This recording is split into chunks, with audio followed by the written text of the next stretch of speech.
এটা 5 minute time দেওয়া যাবে না? এক মিনিটও টাইম দেওয়া যাবে না। ভিতরে করতেছি না তো। কি একটা অবস্থা! আসসালামু আলাইকুম। আজকে এসেছি আমরা রাউতরা জমিদার বাড়ি। 1957 সালে জমিদার প্রথা বিলুপ্তি হবার পর তিনি তার বংশধর নিয়ে ভারতে চলে যান।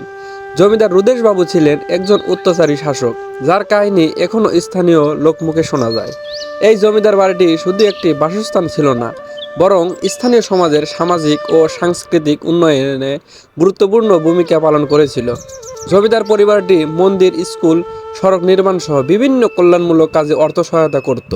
তবে একটা জিনিস দেখে খুব খারাপ লাগলো, এটা একটা ঐতিহাসিক স্থাপনা, আর এই জিনিসটাকে মালিকানার আন্ডারে নিয়ে এসে তারা এখন তালাবদ্ধ করে রেখেছে, যা সাধারণ মানুষের জন্য সম্পূর্ণভাবে প্রবেশ নিষিদ্ধ। এটা আমাদের জানা ছিল না। আমরা প্রথমে ভাবছি হয়তোবা তারা এখন নাই, পরে আবার আসবে। তাদের জন্য অপেক্ষা করলাম এবং প্রতিবেশীদের জিজ্ঞাসা করার পর তাদের খোঁজ পেলাম, কিন্তু তাদের আচরণ ছিল একদম নিম্নমানের। তাই আপনাদের সরাসরি ভিডিও না দেখিয়ে আপনাদের কয়েকটা গুগল থেকে পিকচার নামিয়েছি, সেগুলোই দেখালাম।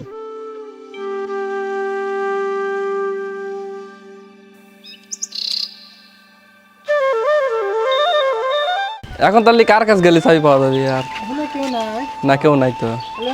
এরকম অভিজ্ঞতা আমাদের সাথে এই প্রথমবার হয়েছে, তাই আমরা বুঝতে উঠতে পারিনি আমাদের কি করা উচিত। অনেকক্ষণ অপেক্ষা করার পর কোনো মতে যখন অনুমতি পেলাম না, তখন আমরা হতাশ হয়ে আসছি।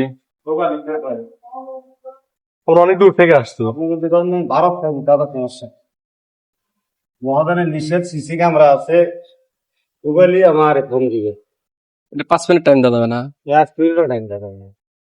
তবে একটা কথা কি ভাই, যেই মালিক হন না কেন, আপনার একটা মাথায় রাখা উচিত ছিল এটা একটা পর্যটক জায়গা, এখানে মানুষ আসবে, এটাই স্বাভাবিক।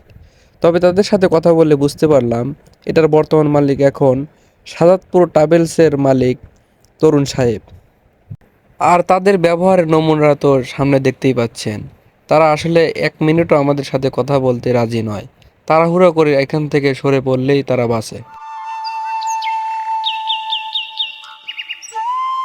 একটা ভিডিও কালেক্ট করার জন্য, কিন্তু এখানে একটা মালিকানা হওয়ার কারণে এখানে সম্পূর্ণভাবে ভিডিও করা এবং প্রবেশ করা নিষিদ্ধ।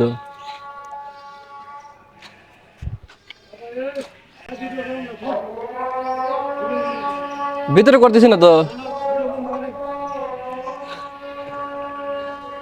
কি একটা অবস্থা!